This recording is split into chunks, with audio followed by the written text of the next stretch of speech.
जय हिंद insight SSBians. I welcome you all to another very power packed session. Exam बिल्कुल सर पे आ चुका है। डर लग रहा है कि ज्योग्राफी जो इतना बड़ा सब्जेक्ट है, जहाँ पे इंडियन ज्योग्राफी में ही 10 से 15 क्वेश्चन एग्जाम में देखने को मिलते हैं, रिवीजन बिल्कुल भी नहीं हुआ। कहाँ से रिवीजन करें? तो this video is going to be a रामबाण इलाज फॉर यू। क्यों? क्योंकि एनसीईआरटी, एलएमआर और पीवाईक्यूज का ऐसा डेडली कॉम्बिनेशन लेके आया हूँ कि इससे बेटर रिवीजन के लिए कोई वीडियो आपको देखने को मिलेगी ही नहीं। स्किप बिल्कुल मत करना, क्योंकि ये आपके सीडीएस और एनडीए का 100% जुगाड़ होने वाला है। और एलएमआर का तो आपको पता ही है। नहीं पता तो पिन कमेंट्स में टेलीग्राम चैनल का लिंक है, जल्दी से जाओ और एलएमआर को डाउनलोड कर लो। तो ये है वो LMR last minute revision module. जैसा इसका नाम है वैसा ही इसका काम है। अगर अभी तक आपने कोई भी नोट्स नहीं बनाए हैं तो ये 20 पेजेस की पीडीएफ आपके लिए रामबाण होने वाली है, क्योंकि इसी पीडीएफ से last year CDS 2 and NDA 2 2025 में 50 से ज्यादा क्वेश्चन जीके में देखने को मिले थे। 20,000 से ज़्यादा बच्चे इस पीडीएफ को डाउनलोड कर चुके हैं। वैसे तो ये पीडीएफ बैच स्टूडेंट्स के लिए एक्सक्लूसिव होती है, बट हमने आपके लिए भी ये पीडीएफ अपलोड की है। कहाँ पे? इनसाइट एसएसबी के टेलीग्राम पे। जल्दी से जाओ और इस पीडीएफ का फायदा उठाओ। मूविंग विद द वीडियो, सबसे पहले क्वेश्चन देखते हैं। विच one of the following longitude is the standard meridian of India? India का स्टैंडर्ड मेरिडियन कौन सा है? और फिर आपको उसी मेरिडियन के हिसाब से कुछ स्टेटमेंट वाइज क्वेश्चन पूछे गए हैं। तो हम इसी तरीके से करते हैं। पहले हम उनकी एक्सप्लेनेशंस देख लेते हैं, फिर उसके बाद क्वेश्चन को अटेम्प्ट करने में हमें ज़्यादा कॉन्फिडेंस मिलेगा। देखिए, अगर मैं आपको बोलूं कि ग्लोब पे किसी भी पोजीशन को आपको पिन पॉइंट करना है, आपको कोई एक ऐसा लोकेशन मुझे बतानी है ग्लोब के ऊपर, तो उसके लिए आपको दो चीज़ें रिक्वायर्ड होती हैं। क्या? एक आपको चाहिए होता है लॉन्गिट्यूड। लॉन्गिट्यूड क्या होते हैं sir? Longitude are these vertical lines जो कि इमेजिनरी होती हैं। ठीक है। इस लॉन्गिट्यूड की हेल्प से हम इंडिया में टाइम, इंडिया कह रहा हूँ, पूरे वर्ल्ड में ही हम टाइम जोन्स को डिवाइड करते हैं। और एक हमें चाहिए होता है लैटिट्यूड। लैटिट्यूड क्या होता है? Latitude are these horizontal line जिसमें हम अर्थ, ये भी इमेजिनरी लाइंस होती हैं। और इस लैटिट्यूड का यूज हमें क्लाइमेट जोन्स डेवलप करने में, क्लाइमेटोलॉजी, प्रेशर सिस्टम्स को पढ़ने में यूज होता है। तो इन दोनों पॉइंट का, एक लॉन्गिट्यूड और एक लैटिट्यूड का, हमें इंटरसेक्शन चाहिए होता है जिससे हम किसी भी लोकेशन को पिन पॉइंट कर सकते हैं। अब अगर हम अपनी कंट्री की बात करें तो इंडिया में एक इंपॉर्टेंट लॉन्गिट्यूड जाता है और एक इंपॉर्टेंट लैटिट्यूड जाता है। लॉन्गिट्यूड जो जाता है उसको हम बोलते हैं इंडियन स्टैंडर्ड टाइम, IST कहा जाता है उसको। एंड इसकी जो जोग्राफिकल पोजीशन है वो 82.5 डिग्री ईस्ट पे रखी गई है। जहां से वर्ल्ड के टाइम जोन्स शुरू होते हैं उसको 0 डिग्री बोलते हैं, प्राइम मेरिडियन। और हम प्राइम मेरिडियन की ईस्ट में सिचुएटेड हैं। हमारी जो इंडिया की लोकेशन है वो प्राइम मेरिडियन से ईस्ट पे है। और ईस्ट के लिए हमेशा आपको एक चीज ध्यान में रखनी है, जो भी कंट्री प्राइम मेरिडियन के ईस्ट में होगी वो हमेशा समय में आगे चलती है। That will always gain time. इसीलिए आप लोगों ने देखा होगा, हम लोग GMT से, ग्रीनविच मेरिडियन टाइम या फिर प्राइम मेरिडियन से लगभग 5.5 घंटे आगे चलते हैं। और कोई भी कंट्री प्राइम मेरिडियन के वेस्ट में होगी तो वो टाइम को लूज करती है। ये सेम कंसेप्ट डेट के साथ भी चलता है। अब इंडिया में जो 82.5 डिग्री ईस्ट है, इसका सबसे पहला पॉइंट ऑफ कांटेक्ट होता है यूपी के मिर्जापुर के पास एक जगह है नैनीज करके, वहां पे इसका सबसे पहला पॉइंट ऑफ कांटेक्ट है। देन मध्य प्रदेश में जाता है, followed by Chhattisgarh, Orissa and Andhra Pradesh. और अगर मैं बात करूं एक लैटिट्यूड की, तो लैटिट्यूड जो इंडिया से पास ऑन होता है that is tropic of cancer, जिसकी geographical position is 23.5 degree north. और ये रफली इंडिया को नॉर्थ इंडिया और साउथ इंडिया में डिवाइड कर देता है, although this line is also imaginary. ये कौन कौन से स्टेट से होके जाता है? तो ये सबसे पहले the point of contact is Gujarat, then Rajasthan, followed by MP। MP के बाद आता है छत्तीसगढ़, छत्तीसगढ़ के बाद आता है झारखंड, झारखंड के बाद वेस्ट बंगाल। और नॉर्थ ईस्ट के दो स्टेट्स हैं बड़े ही इंपॉर्टेंट। सबसे पहला आता है जी त्रिपुरा, और त्रिपुरा के बाद आता है आपका मिजोरम। तो यहाँ पे आपने दो स्टेट्स ऐसे देखे, मध्य प्रदेश एंड छत्तीसगढ़। ये दो ऐसे स्टेट्स हैं जहाँ से tropic of cancer and Indian standard time दोनों ही पास ऑन होता है। वीडियो में आप लोगों के लिए सबसे पहला क्वेश्चन ये कि इंडिया में एक ऐसी रिवर है जो कि ट्रॉपिक ऑफ कैंसर को 2 बार कट करती है। It cuts the tropic of cancer twice. आपको उस रिवर का नाम टाइम स्टैम्प के साथ मुझे कमेंट्स में बताना है। सो अब इन क्वेश्चंस को देखते हैं तो आसानी होगी करने में। हाँ जी, कौन सा लॉन्गिट्यूड है जिसको हम इंडियन स्टैंडर्ड टाइम बोलते हैं? सो ऑप्शन बहुत ही ज़्यादा क्लोजली रिलेटेड है, ध्यान से क्वेश्चन को रीड करके करना है, सिली मिस्टेक नहीं करनी, क्योंकि कोई चीज़ अगर एक बार ओएमआर में मार्क कर दी तो खेल खत्म। सो जी करेक्ट आंसर है option number B, that is 82.5 degree east. अब बताइए, there are some statements with respect to the time zone of India. There is one standard time for whole country. चाहे आप जम्मू कश्मीर में हैं, चाहे आप कन्याकुमारी में हैं, टाइम हमेशा आपका सेम ही रहेगा वॉच में, ठीक है, वन स्टैंडर्ड टाइम है। Andaman and Nicobar have different time zone, ये गलत। तो सेकंड स्टेटमेंट गलत होते ही आपके ये दोनों ऑप्शंस भी एलिमिनेट हो गए। Indian standard time is 5.5 hour behind, no we are ahead. अभी आपको बताया east gain time, so the correct answer is option number A. Moving forward, ये कुछ क्वेश्चंस हैं, सीक्वेंस पूछे जाते हैं आपको, और ये वो सीक्वेंसेस हैं जो हिमालयन रीजन्स में काफ़ी ज़्यादा प्रोमिनेंट है। तो सबसे पहले मैं आपको हिमालयाज़ की रेंजेस के बारे में बताता हुआ चलूँगा। हिमालयाज़ जो है वो कुछ पार्ट्स में डिवाइडेड है। सबसे पहला पार्ट आता है हमारा ट्रांस हिमालय, जो सबसे नॉर्दर्न मोस्ट पार्ट है। देन उसके साउथ में आता है ग्रेटर हिमालयाज़। ग्रेटर हिमालयाज़ वो बेल्ट है हिमालय की जहाँ पे सबसे ज़्यादा 8000 प्लस मीटर्स पीक्स आपको मिलेंगी, और यही वो पार्ट है हिमालय का जो सबसे लॉन्गेस्ट भी है। फिर आता है आपका हिमाचल हिमालयाज़, एंड देन आता है शिवालिक्स, और एक इसकी ईस्टर्न मोस्ट ब्रांच आती है which is known as Purvanchal Himalayas, वो हमारे पूरे नॉर्थ ईस्ट इंडिया में सिचुएटेड है।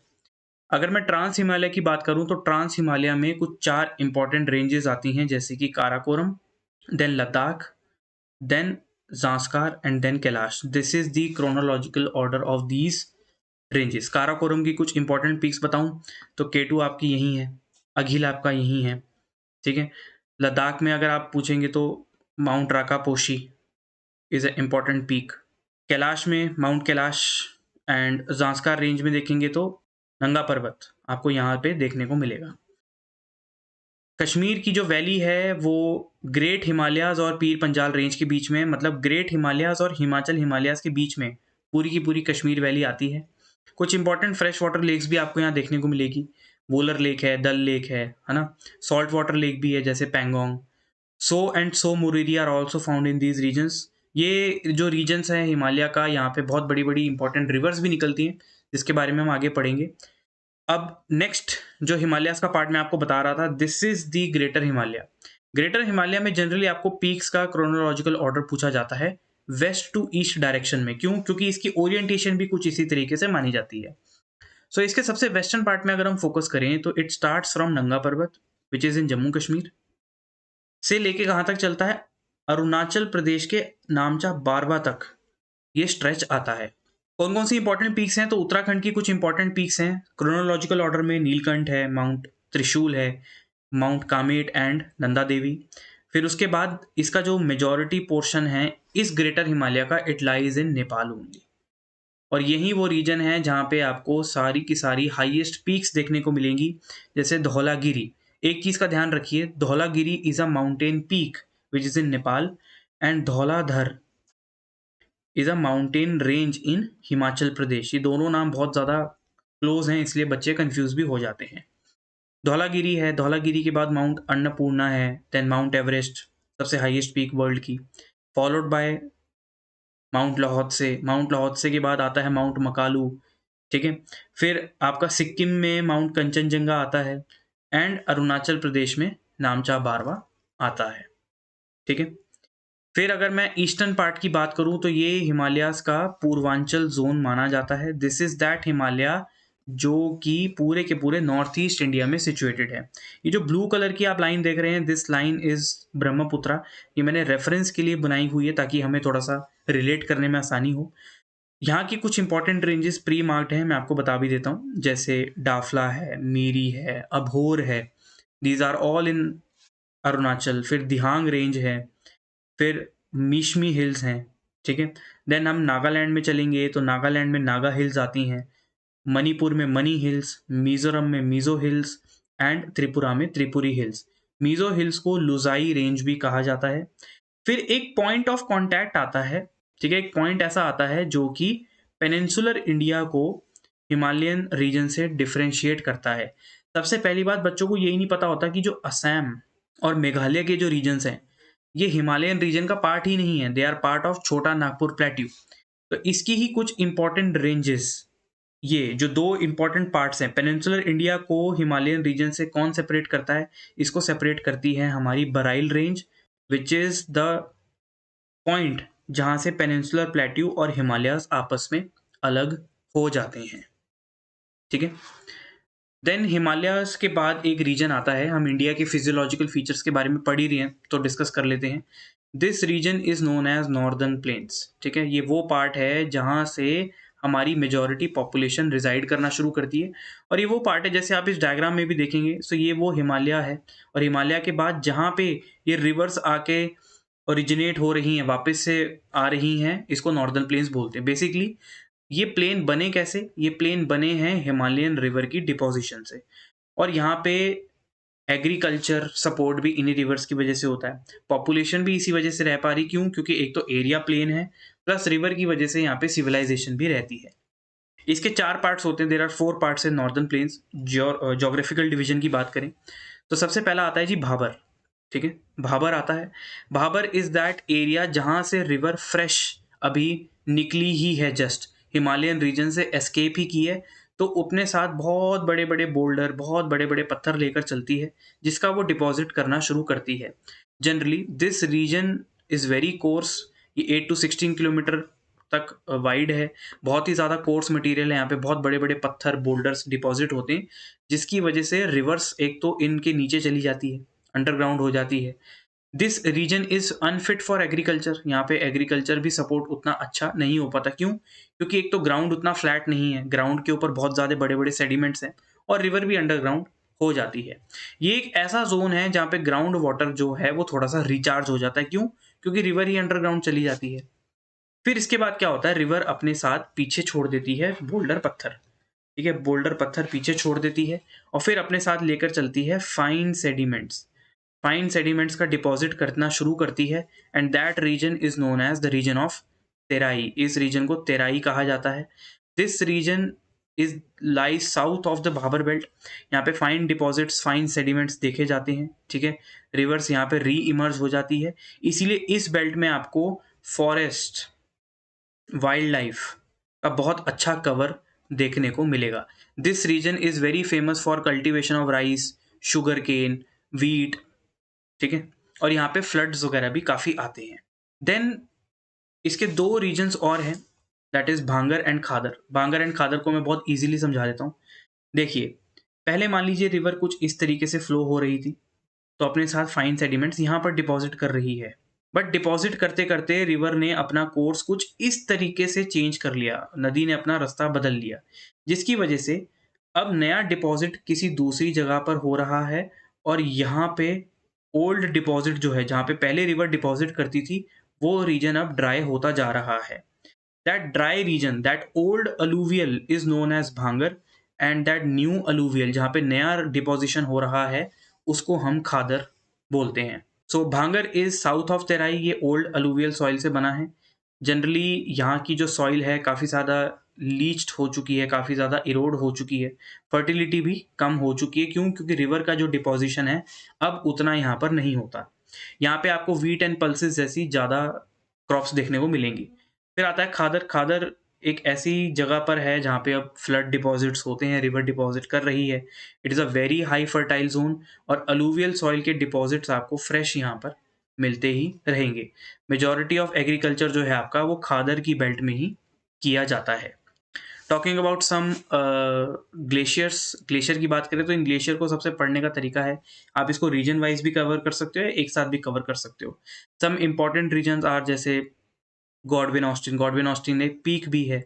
ठीक है, देन उसके बाद आपका बाल्टूरा है, ठीक है, हिस्पर है, Biafo, these are some important glaciers. Baltoro is an important glacier. ये सब लद्दाख, जम्मू एंड कश्मीर के रीजन में है। आप थोड़ा सा नीचे की तरफ आएंगे तो आपको यहाँ पे Bandarpunch glacier, Gangotri glacier, Satopanth glacier, ठीक है, ये सब ग्लेशियर्स आपको उत्तराखंड में देखने को मिलेंगे। ठीक है, then Pindari glacier, Milam glacier also in Uttarakhand. यहाँ देखेंगे तो जेमू, कंचनजंगा ग्लेशियर्स, ये सिक्किम रीजन के इंपॉर्टेंट ग्लेशियर्स हैं। क्वेश्चन के ऊपर अगर वापस आए तो अब आप इन रेंजेस को फटाफट से क्रोनोलॉजिकल ऑर्डर में अरेंज कर सकते हैं। So the correct answer to this question is option number C, ठीक है, आपसे पूछ रहा है कि भाई कौन सी इंडिया में है, तो धौलागिरी तो नेपाल में है, ठीक है, तो फर्स्ट ऑप्शन तो नहीं हो सकता, फर्स्ट गया, ठीक है। मकालू, मकालू भी कहाँ पड़ी थी, ये भी नेपाल में। तो कामेट और नामचा बारवा यही हैं 2 रीजन जो इंडिया में है। फिर आपको बताना है नॉर्थ टू साउथ ऑर्डर में लगा दो इन सब रेंजेस को, तो काराकोरम तो सबसे ऊपर है, तो 1 तो सबसे ऊपर होगा, तो ऑप्शन नंबर सी और डी इसका आंसर नहीं हो सकते। तो लद्दाख, लद्दाख के बाद ज़ांस्कर आती है, ये हमने पढ़ा था। तो the correct answer is option number A 1, 2, 3 and 4। Moving ahead, these are some questions related to islands of India. Island भी हमारी एक ऐसी लैंडफॉर्म है, एक ऐसा फिजियोलॉजिकल डिवीजन है जो काफ़ी इंपॉर्टेंट है। और इंडिया में 2 बड़े मेजर ग्रुप्स आते हैं आइलैंड के, जिसमें सबसे पहला ग्रुप आता है द अंडमान ग्रुप, ठीक है, अंडमान एंड निकोबार, और एक आता है आपका लक्षद्वीप ग्रुप। लक्षद्वीप ग्रुप आपका अरेबियन सी में आता है एंड बे ऑफ बंगाल में आता है आपका अंडमान एंड निकोबार। आपके लिए एक नेक्स्ट क्वेश्चन है, आपके मुझे ये बताना है कि इंडिया में कौन कौन से रीजन्स ऐसे हैं, which are the regions in India where you can find coral depositions. आपको वो रीजन्स कमेंट में बताने हैं। क्या सिर्फ लक्षद्वीप है, क्या अंडमान है, या इसके अलावा और भी रीजन्स हैं? Comment down below. Andaman and Nicobar पढ़ने से पहले कुछ इनकी इंपॉर्टेंट पीक्स को डिस्कस कर लेते हैं। So these are some important peaks, जैसे सैडल पीक, या हाईएस्ट पीक है अंडमान की, mount Diavolo, mount Koyob, mount Thuillier, ठीक है। अब यहाँ पे कुछ इंपॉर्टेंट चीज़ें आपसे पूछी जाती हैं, जैसे ये देख रहे हो आप, ये है अंडमान ग्रुप ऑफ आइलैंड और ये है निकोबार ग्रुप ऑफ आइलैंड। इन दोनों को एक लैटिट्यूड सेपरेट करता है। This latitude is known as 10 degree channel. इस 10 डिग्री चैनल को आप 2 तरीके से पढ़ सकते हो। This 10 degree channel separates whole Andaman and Nicobar, ये पूरे निकोबार या अंडमान को भी सेपरेट कर रहा है। या फिर आप इसको ऐसे भी याद कर सकते हो, लिटिल अंडमान को कार निकोबार से ये सेपरेट कर रहा है। आपसे क्वेश्चन में अंडमान निकोबार भी पूछ सकता है, लिटिल और कार निकोबार जैसी चीज भी पूछ सकता है। और कौन से डिग्री चैनल्स आते हैं सर, तो वो उसके लिए हमें लक्षद्वीप में चलना पड़ेगा। लक्षद्वीप में सबसे पहला डिग्री चैनल आता है 9 डिग्री चैनल। 9 डिग्री चैनल जो है ये लक्षद्वीप में किन किन आइलैंड्स को सेपरेट करता है? ये सेपरेट करता है लक्षद्वीप का कावरती एंड मिनिकॉय आइलैंड को, ठीक है। इनको सेपरेट करता है 9 डिग्री चैनल। और इसके नीचे अगर मैं जाऊं तो एक और लैटिट्यूड आता है विच इज 8 डिग्री चैनल। इसको, ये किस किस को सेपरेट करता है? ये मिनिकॉय को एक पूरी कंट्री के साथ सेपरेट करता है विच इज मालदीव्स। तो आप इसको मिनिकॉय एंड मालदीव्स या इंडिया एंड मालदीव्स के नाम से भी याद कर सकते हैं। सो एक बार जरा क्वेश्चन के ऊपर जाके देखें क्या पूछ रहा है। विच one of the following water body separates Andaman and Nicobar? बताइए अंडमान और निकोबार को कौन सेपरेट कर रहा है? The correct answer is option number B 10 degree channel. यही क्वेश्चन देखो पीवाईक्यू की पावर कैसे आपको दोबारा से पूछा। 10 डिग्री चैनल कहाँ किसके बीच में मिलता है? अब आपको इतना तो पता है कि ये अंडमान एंड निकोबार के बीच में मिलता है, फिर भी इसने छोटी डिविजन आपसे ज्यादा पूछ ली। सो ये लिटिल अंडमान को कार निकोबार से सेपरेट कर रहा है। अंडमान से अंडमान तो नहीं कर रहा, अंडमान से अंडमान नहीं कर रहा, निकोबार टू निकोबार भी नहीं करता। ऑप्शन ऐसे भी एलिमिनेट हो जाता है। Now which one of the following is not a mountain peak of Andaman Nicobar? NCERT के डब्बे डालने का यही मतलब होता है, कभी कभी यहाँ से भी डायरेक्ट क्वेश्चन एग्जाम से उठता है।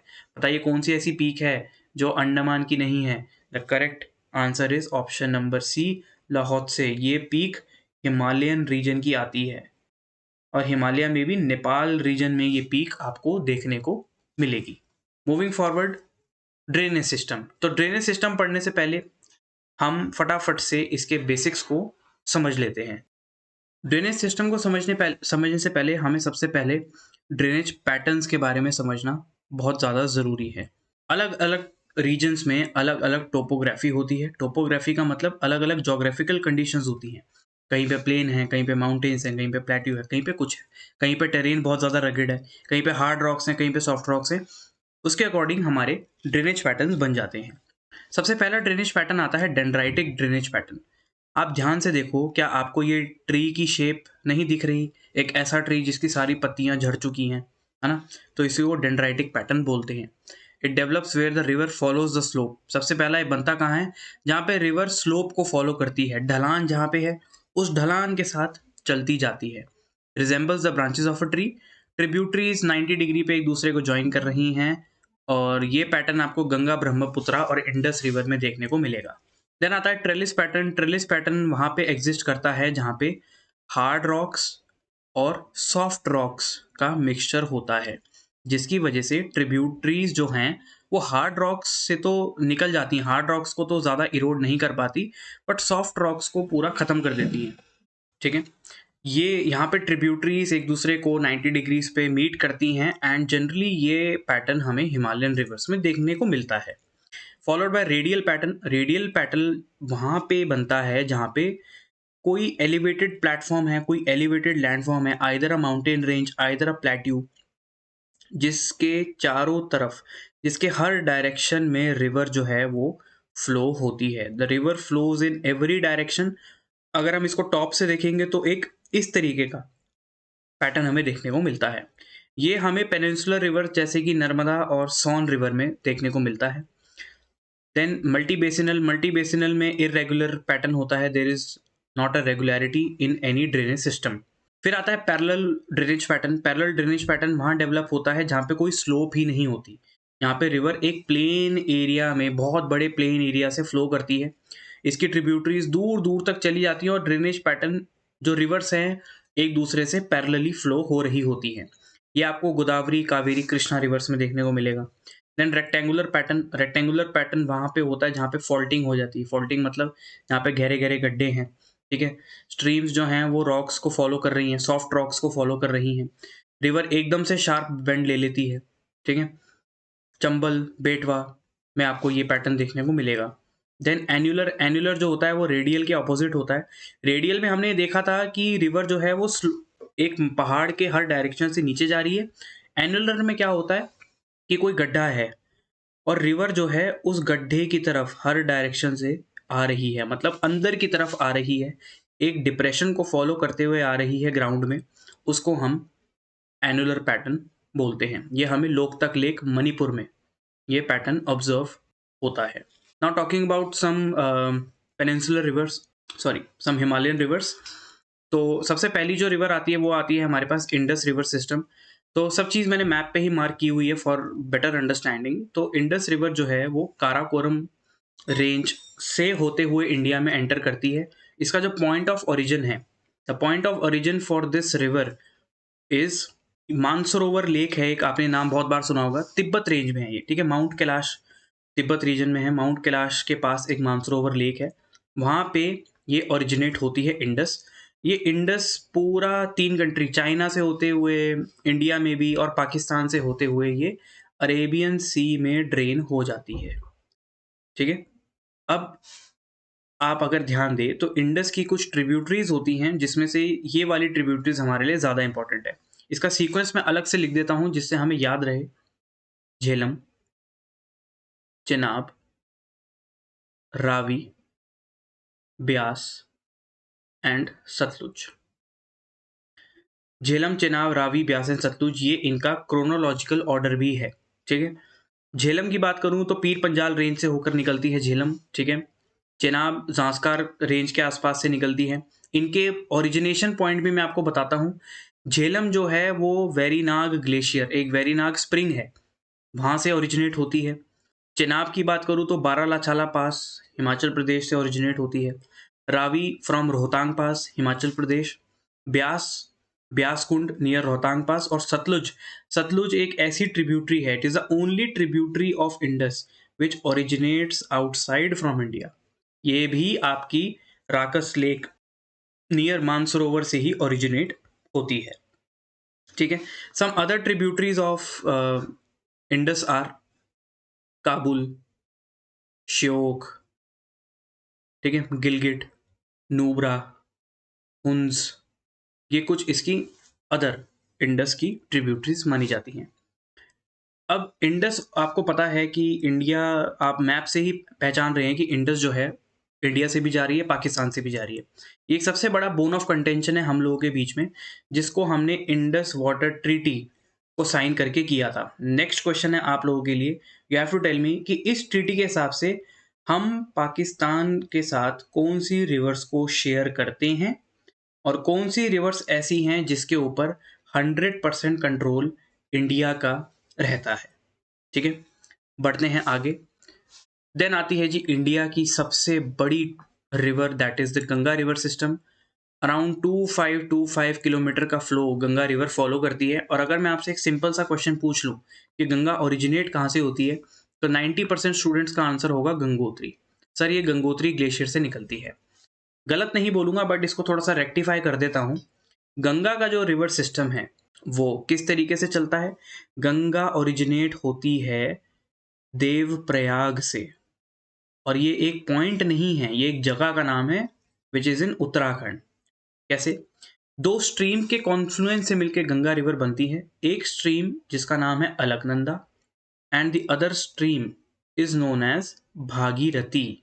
ठीक है, ये दोनों रिवर एक दूसरे से मिलती हैं देवप्रयाग में, और वहां से इस रिवर को, एक सिंगल स्ट्रीम को, गंगा रिवर कहा जाता है। Alaknanda river originates from Satopanth glacier and Bhagirathi river originates from Gangotri. ठीक है, यहां से गंगा का फ्लो बनता है। तो गंगा की कुछ ट्रिब्यूटरीज की बात कर लेते हैं, और इन ट्रिब्यूटरीज को मैं आपको सीक्वेंस भी इसका बता देता हूँ। जैसे सबसे पहले राम गंगा है, Ram Ganga followed by Gomti, then Ghaghara, Gandak, Budhi Gandak, Kosi. Kosi is known as sorrow of Bihar क्योंकि बिहार में इसकी वजह से फ्लड आता है, एंड महानंदा। कुछ इसकी पेनिसुलर ट्रिब्यूटरीज भी हैं जैसे सोन, पुनपुन एंड टॉन्स। सोन के लिए ध्यान रखेंगे, it is the longest peninsular tributary of Ganga. Peninsular India से आने वाली सबसे बड़ी ट्रिब्यूटरी यही मानी जाती है गंगा रिवर की। ठीक है, एंड सबसे बड़ी ट्रिब्यूटरी गंगा की कौन सी है? ये यमुना रिवर है। यमुना रिवर के लिए भी मैं आपको इसका अलग से कुछ सीक्वेंस बता देता हूँ।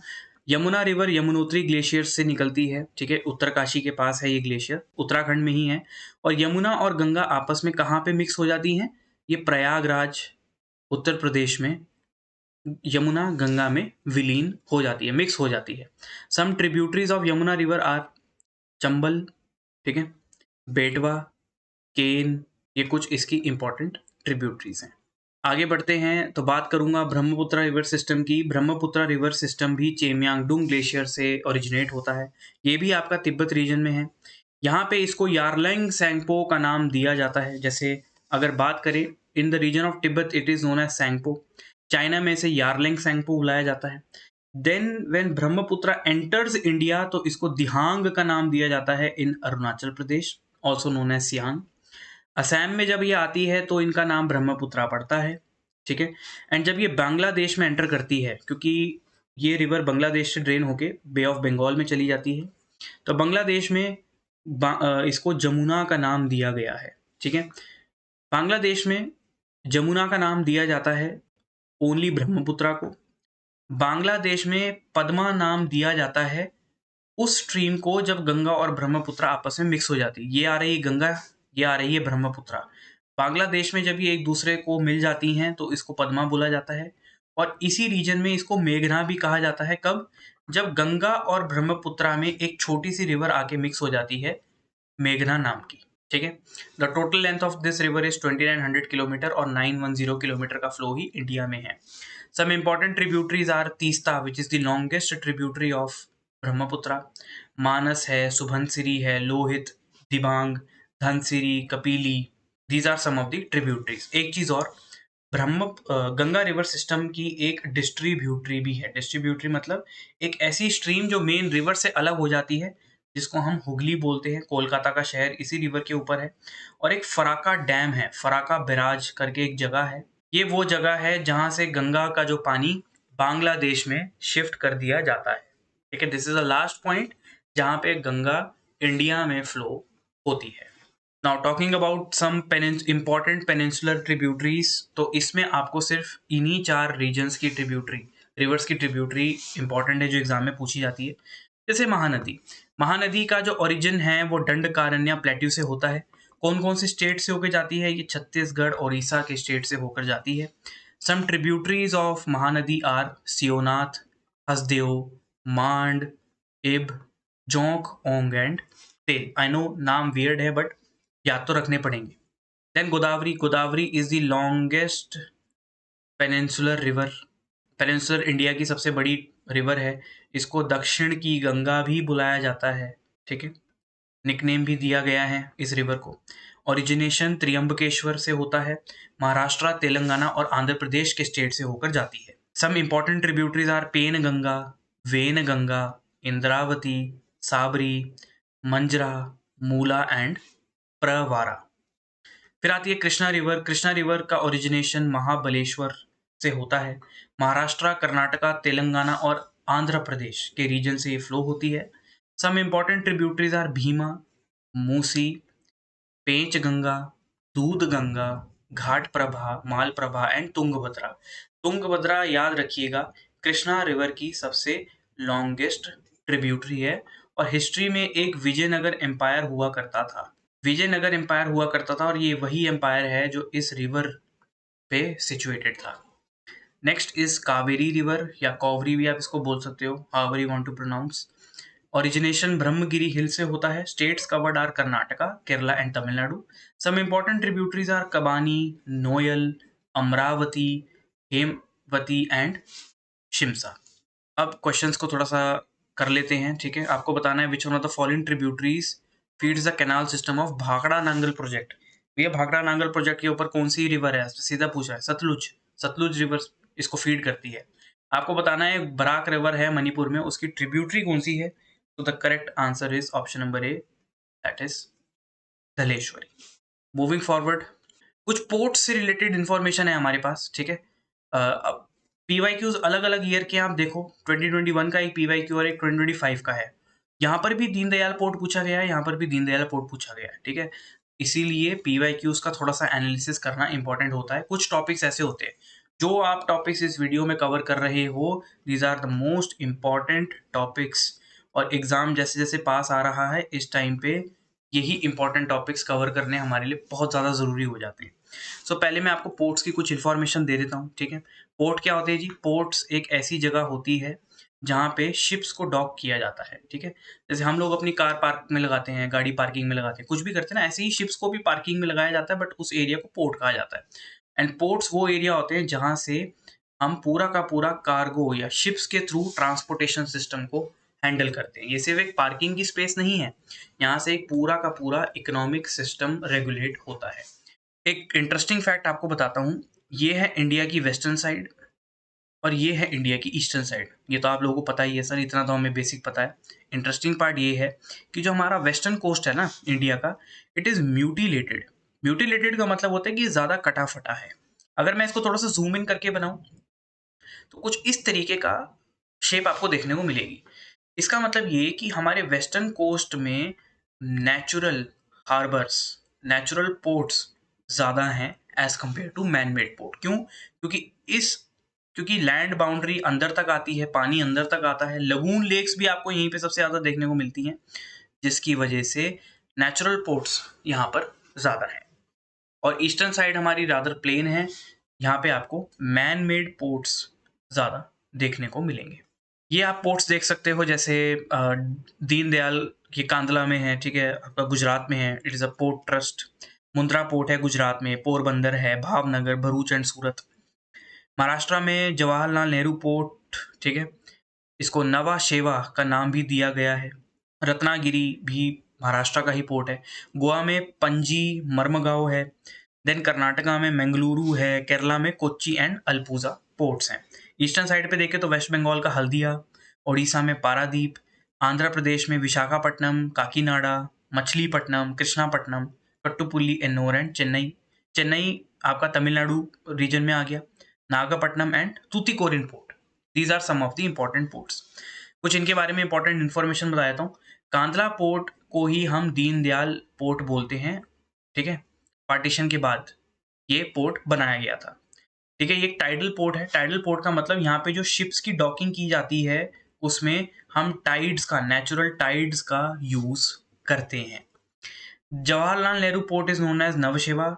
मर्मगांव जो है एक एस्चुरी पोर्ट है, ठीक है। एस्चुरी पोर्ट का मतलब, ये सबसे पहले एस्चुरीज क्या होती हैं? एस्चुरी एक ऐसा लैंडफॉर्म डिपोजिशन होता है, ये रिवर्स ही करती हैं।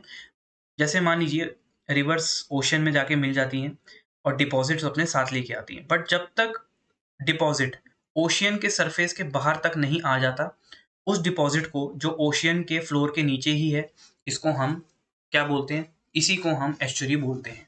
Chennai is the oldest man made port in India. Visakhapatnam is the deepest landlocked port.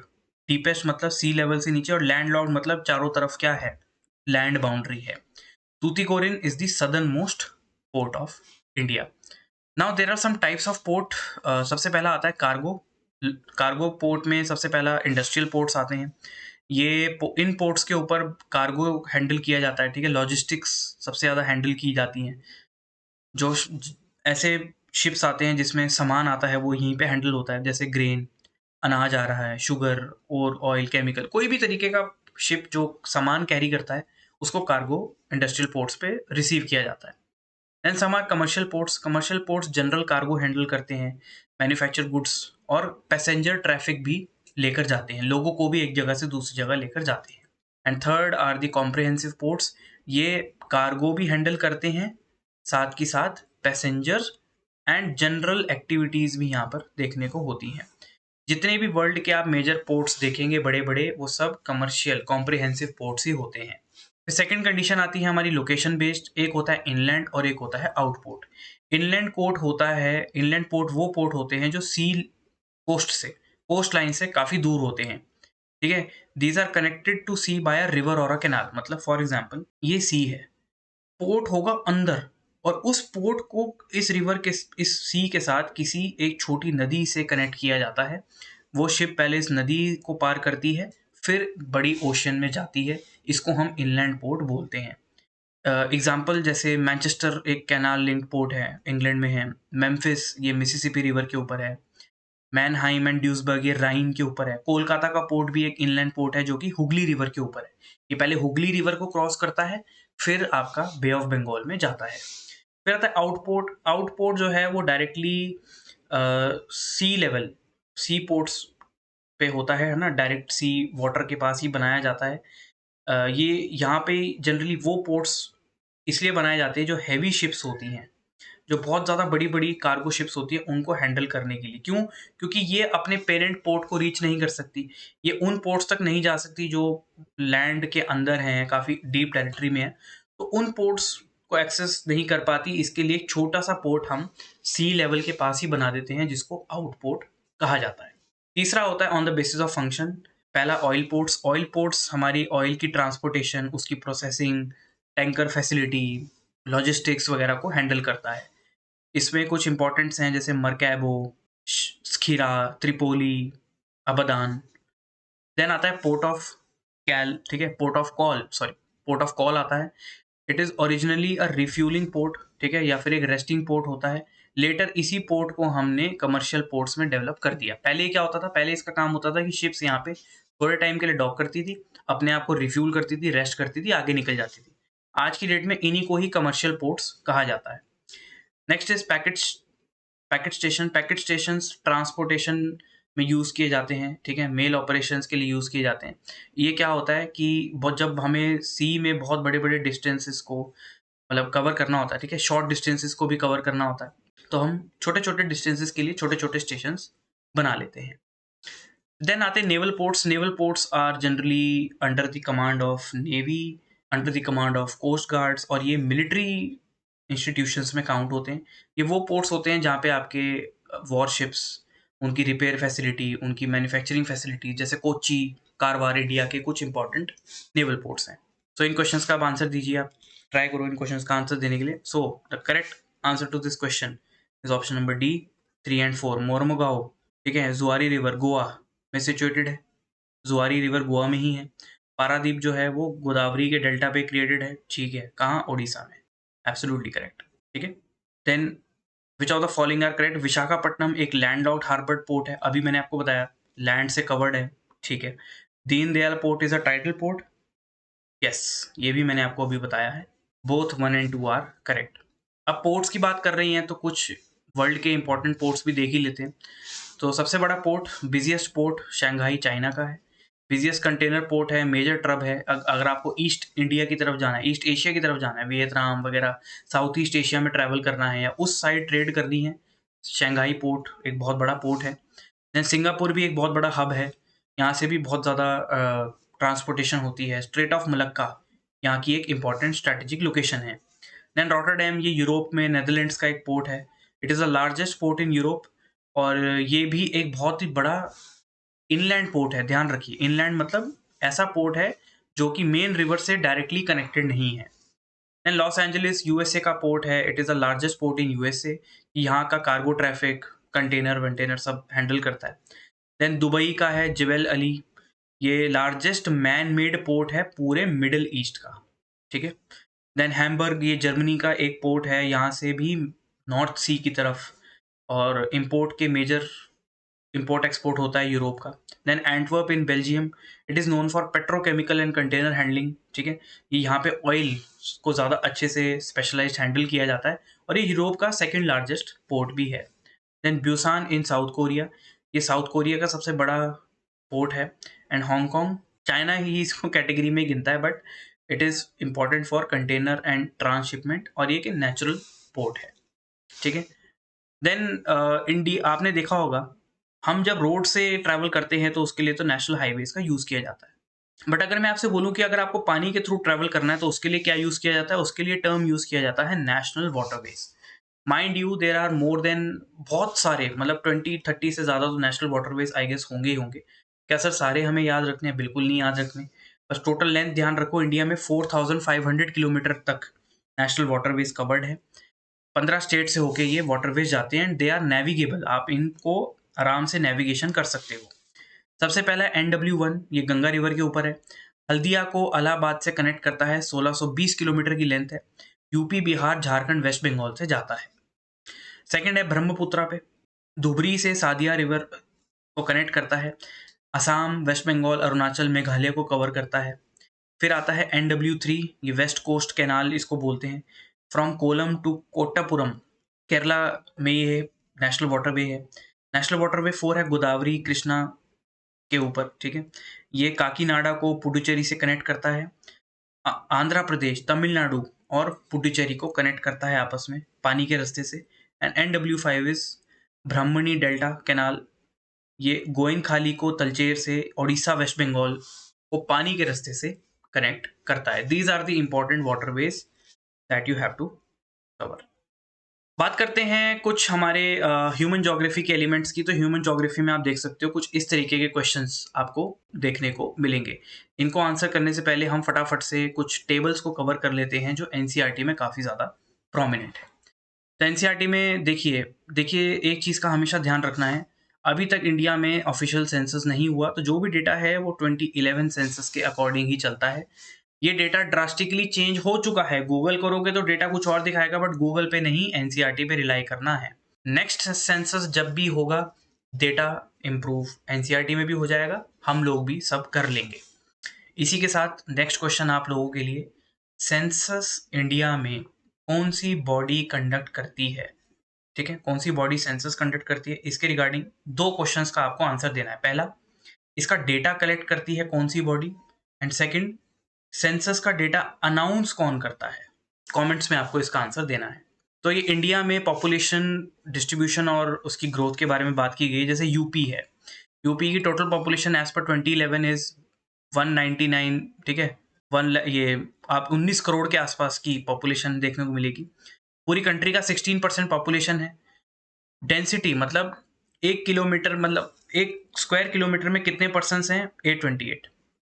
Decadal growth rate 2001 से 2011 में, मतलब 10 साल में इसने 20% की ग्रोथ देखी है। देन बिहार में लगभग 10 करोड़ के आसपास की पॉपुलेशन है। पूरी कंट्री का 8%, डेंसिटी इज 1102, डेंसिटी में काफ़ी ज़्यादा हाई है। और decadal growth rate is 25%, 25.07%। But अगर आप 2011 का डेटा देखोगे ना, तो डेकेडल ग्रोथ रेट में सबसे ज़्यादा पॉपुलेशन जो इंक्रीज हुई है वो मेघालय की इंक्रीज हुई है, जबकि पॉपुलेशन का नंबर उतना ज़्यादा नहीं है। पूरे देश की सिर्फ 0.24% ही पॉपुलेशन है, बट बढ़ी 27% के हिसाब से है 10 सालों में।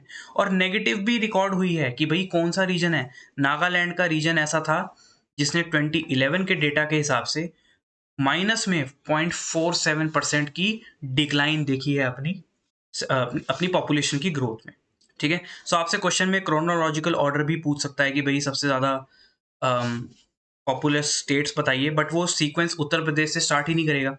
वो आपको ऑप्शन में दे सकता है बिहार, वेस्ट बंगाल, ठीक है, अरुणाचल प्रदेश, कुछ इस तरीके से। तो आपको टॉप के 3 एटलीस्ट तो ध्यान में लेके चलने हैं, जैसे यूपी है, बिहार है, देन आपका वेस्ट बंगाल आ गया। लगभग 9 करोड़ की पॉपुलेशन आपको वेस्ट बंगाल में देखने को मिलेगी। देन ये क्लासिफिकेशन है हमारा मॉडर्न इंडियन लैंग्वेजेस का। आपको पता है भारत एक कल्चरल देश है। हर किलोमीटर पे आप जाएंगे, हर 50 किलोमीटर पे जाएंगे तो आपको भाषा चेंज होती हुई भी देखने को मिलेगी, कहीं ना कहीं आपने सुना भी होगा। सो अगर हम फैमिली की बात करें, so these are the racial groups. ये वो ग्रुप है हमारी, अगर डीएनए स्टडी करें तो कहाँ से डिसेंडेंट हुआ हम लोगों का, उस तरीके का। 1.38% of us are from Austric origin, ठीक है, ऑस्ट्रा एशियाटिक ओरिजिन या ऑस्ट्रानीजियन सब फैमिली है, ठीक है। मेजर एरियाज, स्पीच एरियाज हैं मेघालय, निकोबार आइलैंड के, west Bengal, Bihar, outside India. Then 20% of us are Dravidian, ठीक है। द्रविडियंस में एक तो साउथ द्रविडियंस आते हैं जो साउथ इंडिया के हैं, सेंट्रल आते हैं सेंट्रल इंडिया के, नॉर्थ द्रविडियंस में बिहार, उड़ीसा, वेस्ट बंगाल। आपको ये रीजन्स ज़्यादा ध्यान में नहीं रखने, बट ग्रुप्स आप ध्यान में रख सकते हो। देन सीनो टिबेटन, टिबेटन डिसेंडेंट से 0.85%, ठीक है, जिसमें तिब्बतो म्यांमारी एंड सियामीज चाइनीज बोल सकते हो आप। और सबसे ज़्यादा पॉपुलेशन जो है वो आर्यन डिसेंडेंट से चलती आ रही है, विच इज 73%। सब फैमिलीज इंडो आर्यन, इसमें Iranian descendant, Dardic and Indo Aryan groups आते हैं। पूरे के पूरे इंडिया की बेल्ट कोई ऐसा स्टेट नहीं है जहाँ पे आपको इंडो आर्यन ग्रुप देखने को नहीं मिलेगा। सो क्वेश्चन का आंसर दे दें आपको।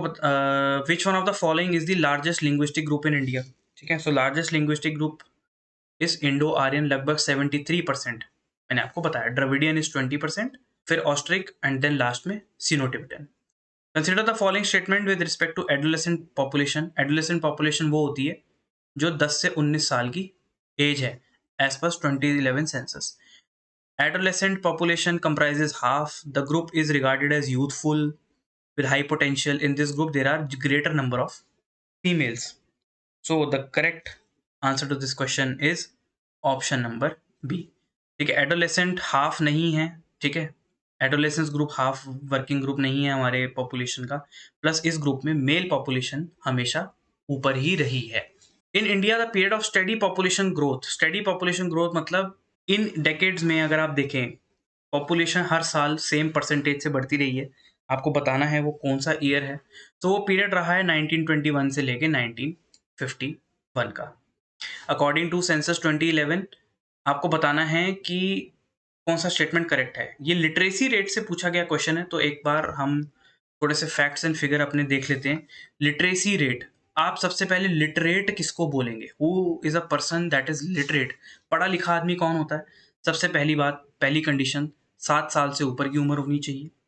अ person should be able to both read and write with any understanding in any language, जरूरी नहीं है इंग्लिश, वो अपनी मातृभाषा में भी। अगर आप पंजाबी हैं तो पंजाबी अगर आपको बोलनी और लिखनी आती है, you will be considered literate. अगर आपको कोई भी लैंग्वेज बोलनी लिखनी आती है, आप लिटरेट हैं। अ person who can only read but not write is not literate. ये बहुत इंपॉर्टेंट पॉइंट है। आप रीड कर सकते हो बट लिख नहीं सकते उस भाषा को, आप उस भाषा में लिटरेट नहीं माने जाएंगे। सो ये होती है लिटरेट पर्सन की डेफिनेशन। अर्लियर सेंसस की प्रैक्टिस में 1991 से पहले हम 5 साल से children below 5 years were treated as illiterate by default, हम उनको बाय डिफॉल्ट ही इलिटरेट कर देते थे। लिटरेसी का डेटा अगर मैं 2011 के हिसाब से देखूँ तो पूरे इंडिया में 74% लिटरेसी रेट है। Male are 82% males are literate and 65% females are literate. इसमें ये दिखाया जाता है कि एक बहुत बड़ा इम्प्रूवमेंट है, बट जेंडर गैप भी आया है। ओवरऑल लिटरेसी तो बढ़ रही है, बट मेल एंड फीमेल के बीच में डिस्पैरिटी कहीं ना कहीं है। नेक्स्ट सेंसस में देखा जाएगा कि डेटा इंप्रूव हुआ है कि वर्स हुआ है। हाईएस्ट लिटरेसी रेट कहाँ पे रिकॉर्ड हुई है, वो केरला में हुई है। 93% of the Keralites are literate, followed by Lakshadweep and Mizoram. Least कहाँ है, बिहार में, followed by Arunachal and then Rajasthan. अब आप इस क्वेश्चन को ट्राई करिए। A person who can only read but can not write is not literate. भैया ये स्टेटमेंट तो बिल्कुल करेक्ट है, ठीक है, तो फर्स्ट होना चाहिए, तो नाइदर और सेकंड इसका ऑप्शन नहीं हो सकता। A person age 7 and above who can both read and write with understanding in any language is considered literate, absolutely correct, both 1 and 2। बढ़ते हैं आगे। These are some questions related to soil. तो इन question को पढ़ने से पहले soil की क्लासिफिकेशन क्विकली गो थ्रू कर लेते हैं। सॉइल की क्लासिफिकेशन पढ़ने से पहले सबसे पहले किसी भी सॉइल की कैरेक्टरिस्टिक पढ़ने से पहले हमें कुछ फैक्टर्स को ध्यान में रखना होता है। कुछ फैक्टर्स ऐसे होते हैं जैसे कि पेरेंट रॉक। पेरेंट रॉक मतलब जिस भी सॉइल के बारे में आप पढ़ते हो उसके नीचे रॉक किस तरीके की है, वो रॉक उस सॉइल की कैरेक्टरिस्टिक फीचर को बहुत हैवीली इन्फ्लुएंस करेगी। सॉइल के नीचे इग्नियस रॉक है तो सॉइल के ऊपर कुछ असर अलग से पड़ेगा, सेडिमेंट्री है तो अलग होगा, मेटामॉर्फिक है तो अलग होगा, ठीक है। फिर नेक्स्ट आता है रेगोलिथ। इसका मतलब होता है कि ह्यूमस कंटेंट कितना है। अगर सॉइल के नीचे ह्यूमस कंटेंट ज़्यादा है, ठीक है, डेड डिकेइंग कॉम्पोजिशन ज़्यादा है, तो सॉइल के न्यूट्रिएंट्स पे भी अलग तरीके का फर्क पड़ेगा। सब सॉइल कैसी है, टॉप सॉइल कैसी है, ये सब चीज़ें, ये सब फैक्टर्स। क्लाइमेट कैसा है वहाँ का, अगर आप ठंडे इलाके में हैं तो सॉइल अलग होगी, हिली एरियाज में है तो सॉइल अलग होगी, ऐसे एरिया में है जहाँ पे मॉनसून आता ही नहीं, वहाँ पे सॉइल अलग तरीके से बिहेव करती है। These are all factors which are directly impacting the texture of our soil, ठीक है। अब इसी में हम एक टैक्सोनॉमी पढ़ते हैं जो कि ICAR ने की है, Indian council of agriculture research. इसने इंडिया में सॉइल को कुछ बेसिक पार्ट्स में डिवाइड किया हुआ है। बचपन से ये नाम हम सुनते हुए आ रहे हैं, फिर से एक बार सुन लेते हैं। सबसे पहली और सबसे बड़ी सॉइल होती है अलूवियल सॉइल। इंडिया का लगभग 45% एरिया यही कवर करती है। अलूवियल का मतलब ही होता है बाय सेडिमेंट, मतलब ये वो सॉइल है जो रिवर्स के डिपोजिशन से बनती है, रिवर डिपॉजिट करके इसको बनाती है।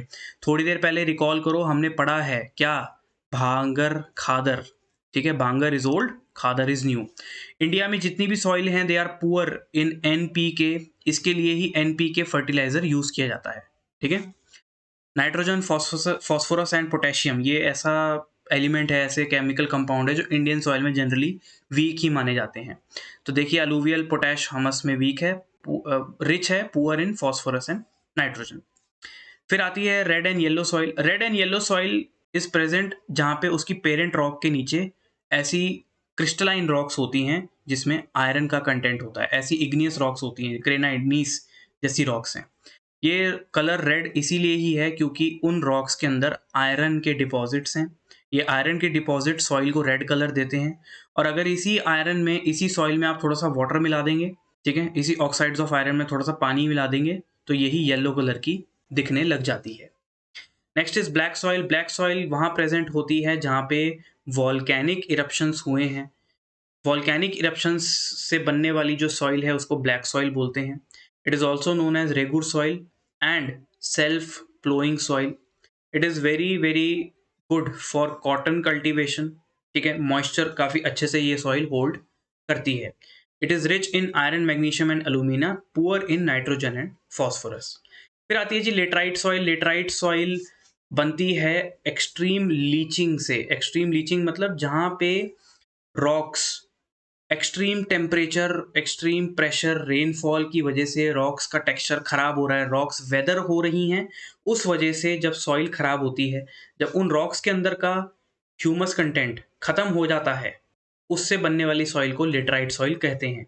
ये सॉइल आयरन में तो बहुत अच्छी होती है बट इसका ऑर्गेनिक मटेरियल बिल्कुल खत्म हो जाता है, जिसकी वजह से इसके ऊपर एग्रीकल्चर तो उतना नहीं होता बट इससे ब्रिक मेकिंग का काम बहुत ज़्यादा होता है। एग्रीकल्चर के नाम पे tea, coffee, rubber, cashew nuts crop इस पे ग्रो की जाती हैं। Next is desert soil. Desert soil कहाँ बनती है?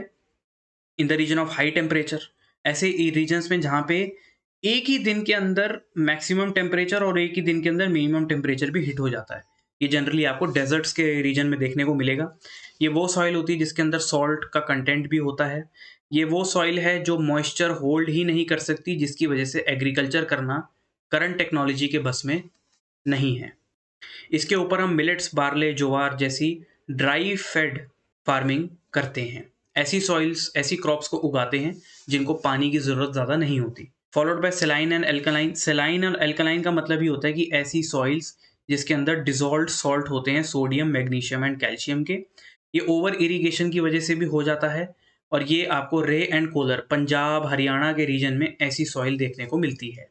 ऑल्दो इसके ऊपर कल्टीवेशन हो रहा है बट सॉइल की quality is degrading. Next is mountain soil. Mountain soil वो सॉइल होती है जो आप पहाड़ देखते हो ना, जिन पहाड़ों के ऊपर जंगल होते हैं, जिन जंगल में जाके हमें अच्छा लगता है, ठंडी ठंडी हवा मिलती है, उस सॉइल को माउंटेन सॉइल बोलते हैं। इस सॉइल के ऊपर आप एग्रीकल्चर तो नहीं कर सकते, but this soil is very good for forestry, for lumbering industry. लकड़ी, वुड का जो पूरा का पूरा इकोनॉमी चलती है वो इन्हीं सॉइल के ऊपर से चलती है। Then peaty and marshy soil, आपने स्वाम्प एरियाज, दलदल के इलाके सुने होंगे, ये वही सॉइल है। ये कहाँ बनती है? जहाँ पे एक्सट्रीम ह्यूमिडिटी, एक्सट्रीम रेनफॉल की कंडीशंस होती हैं, वहाँ पे जहाँ पे ऑर्गेनिक मैटर बहुत ज़्यादा हो, वाइल्ड लाइफ बहुत ज़्यादा हो, वहाँ पे ये सॉइल्स आपको देखने को मिलेंगी। तो फटाफट से इन क्वेश्चंस का आंसर सभी बच्चे देंगे। आपको कुछ सॉइल के फीचर्स दिए हैं, उस सॉइल के फीचर्स से आपको बताना है कि सॉइल है कौन सी। ये लाइम, आयरन, मैग्नीशियम, एल्यूमिनियम में रिच है, ठीक है। जनरली क्लेई नेचर की होती है, डीप एंड इनपरमिएबल है। आपको महाराष्ट्र, मध्य प्रदेश और गुजरात में देखने को मिल रही है। तो यहाँ पे सेलाइन तो नहीं हो सकती। सेलाइन क्यों नहीं हो सकती? क्योंकि इतने ज़्यादा सॉल्ट नहीं है, यहाँ पे अच्छी खासी बारिश देखने को मिलती है। लेटराइट भी नहीं हो सकती, ठीक है, क्योंकि रिच है लाइम में, आयरन में, मैग्नीशियम में, काफ़ी सारे मिनरल्स में रिच है, ठीक है।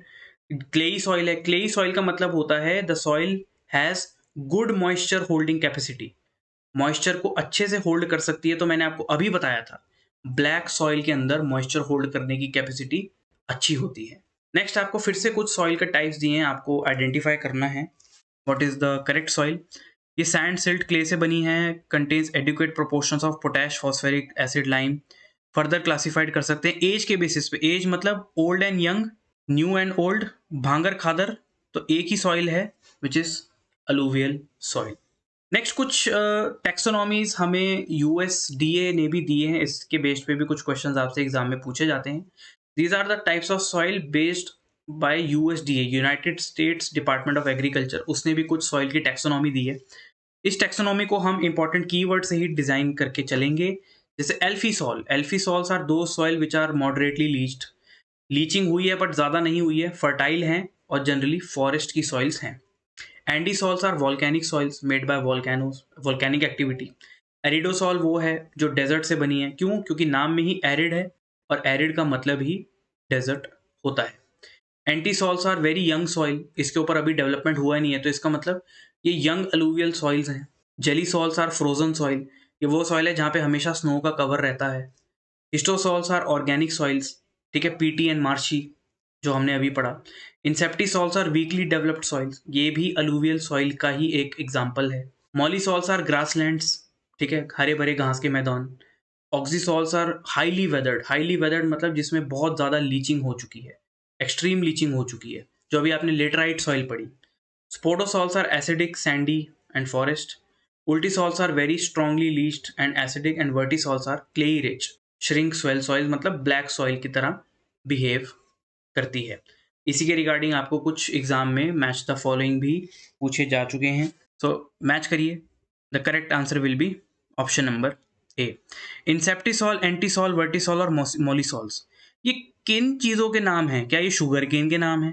क्या ये सॉइल के नाम है? क्या ये टाइप ऑफ कोल है या टाइप ऑफ कॉपर है? ये टाइप ऑफ सॉइल के नाम है। टाइप्स ऑफ शुगर केन से याद आया आप लोगों के लिए next question. Aus, Aman and Boro, these are the names used for which crop? ये कौन सी क्रॉप के लिए नाम यूज किए जाते हैं? कमेंट में सभी बच्चों को आंसर करना है। This is the percentage. अगर परसेंटेज की बात करूँ तो इंसेप्टिसॉल्स सबसे ज़्यादा कंट्रीब्यूट करते हैं and the least contribution is by अल्टीसॉल्स।